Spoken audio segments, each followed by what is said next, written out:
Soyunma magazin.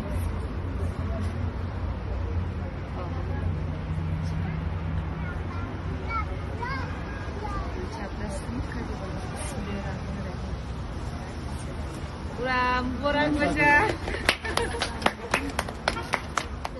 عزیزان من من در داخل مغازه نوتأسیس سمیه صندوق قرار دارم.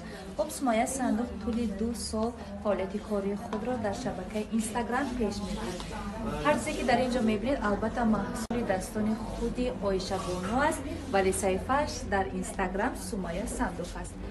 و امروز خوشبختانه مغازه خود را در شهر دوشنبه باز نمود. مبارک باشد. 50% بارهای اینجا کاری دستی سمیه صندوق است و این ظرف‌های زیبایی که می‌بینید در اینجا از ترکیه به اینجا آورده می‌شود. خب عزیزان دل، اگر همه این زیبایی که در اینجا می‌بینید خواهید که در خانه‌های شما نیز باشد، مرحمت مغازه سمیه صندوق شما را انتظار است. البته این صندوق‌های زیبایی که می‌بینید گلارستان ما در روزهای توی و خرسندی‌های خود استفاده می‌برند. خب گلارستان نازنین خوشخبر همین است که شما می‌توانید فقط یعنی کرایه گیرید.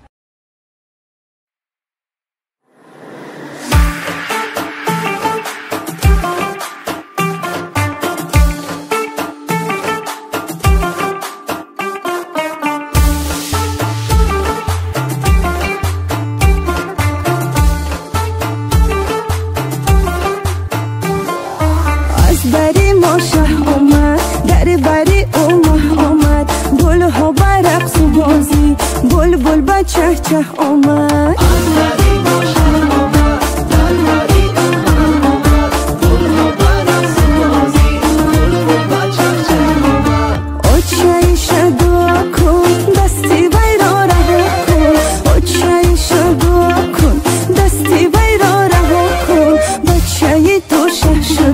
یاری وای از ره آمد بچه تو شه شده یاری وای از ره آمد از بری ما شه آمد در بری آمد گل ها برقص و بازی بلبل با چه چه آمد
صبر و قرار یارو چشماش خمار خمار